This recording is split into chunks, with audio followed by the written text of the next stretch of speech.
I wish I had not waited 14 years. Somebody said if you want to lose something, lose money. You can get that back. 8 out of 10 millionaires have been financially bankrupt. Walt Disney filed bankruptcy 7 times and had 2 nervous breakdowns. But don't lose time. There were 14 years I sat on the sideline.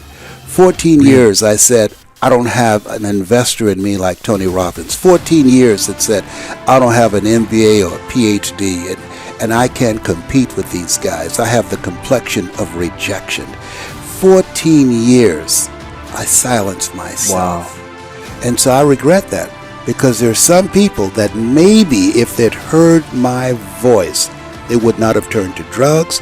If they'd heard my voice, their lives would have taken a different direction. And I can't get those 14 years back.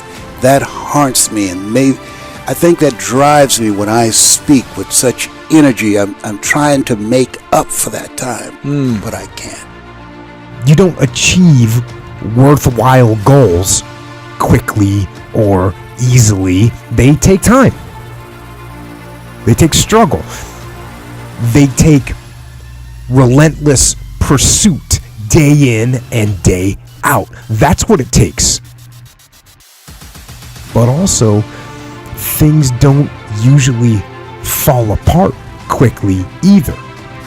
At least at first, it's a slow process. A little slip here, a little setback over there, a little wearing down of discipline and will over time.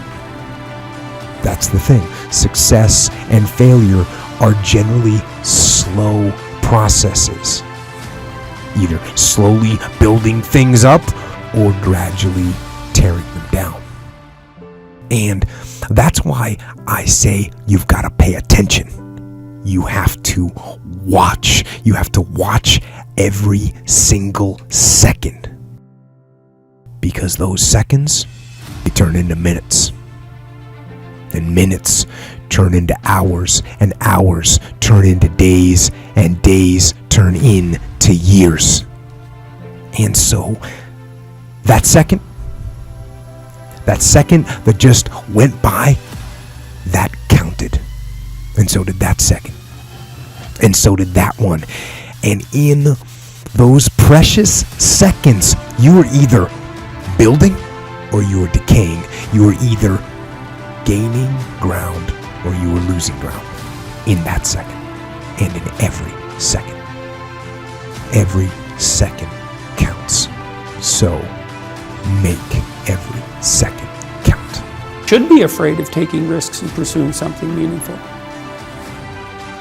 But you should be more afraid of staying where you are if it's making you miserable.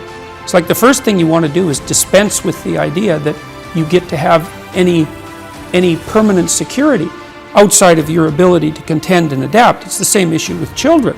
It's like you're paying a price by sitting there being miserable. You might say, well, the devil I know is better than the one I don't. It's like, don't be so sure of that. The clock is ticking. Yeah, and if you're miserable in your job now and you change nothing, in 5 years you'll be much more miserable and you'll be a lot older. It's a luxury to pursue what makes you happy. It's a moral obligation to pursue what you find meaningful. And that doesn't mean it's easy. You know, if you take people, and I've told you this, and you expose them voluntarily to things that they are avoiding and are afraid of, that they know they need to overcome in order to meet their goals, their self-defined goals. If you can teach people to stand up in the face of the things they're afraid of, they get stronger. And you don't know what the upper limits to that are, because you might ask yourself, like, if for 10 years, if you didn't avoid doing what you knew you needed to do, by your own definitions, right, within the value structure that you've created, to the degree that you've done that, what would you be like? Well, there are remarkable people who come into the world from time to time, and there are people who do find out over decades-long periods what they could be like if they were who they were, if they spoke their being forward. And they get stronger and stronger and stronger, and we don't know the limits to that. We do not know the limits to that. Time is short. What is your life? It's even a vapor that appeareth for a little time and then vanisheth away. If someone had told me when I was 20 years old that life was very short and would pass just like that, I wouldn't have believed it. And if I tell you that, you don't believe it either. I cannot get young people to understand how brief life is, how quickly it passes. It seems like yesterday I was in school.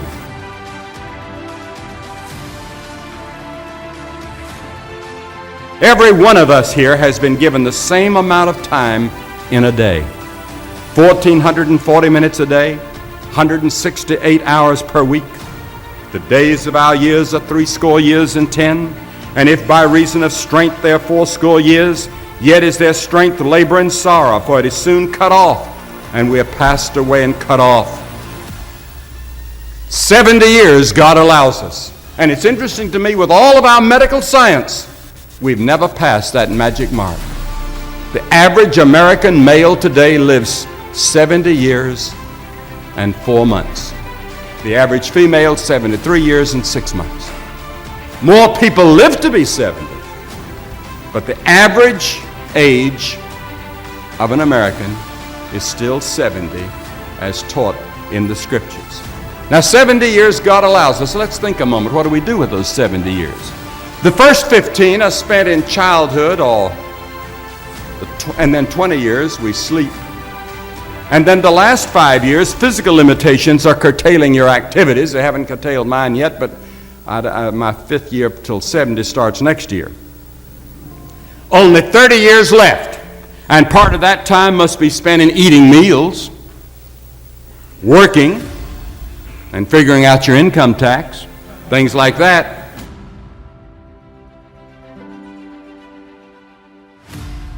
Now is the accepted time. The things we ought to do, the classes we ought to take, the books we ought to read, do it now. The family that needs you, spend more time now. Write that letter home now that you've been meaning to write. Money you ought to give now. Time for study, do it now. People you ought to witness to, do it now. Every time the clock ticks, it seems to say now. Today, if you will hear His voice.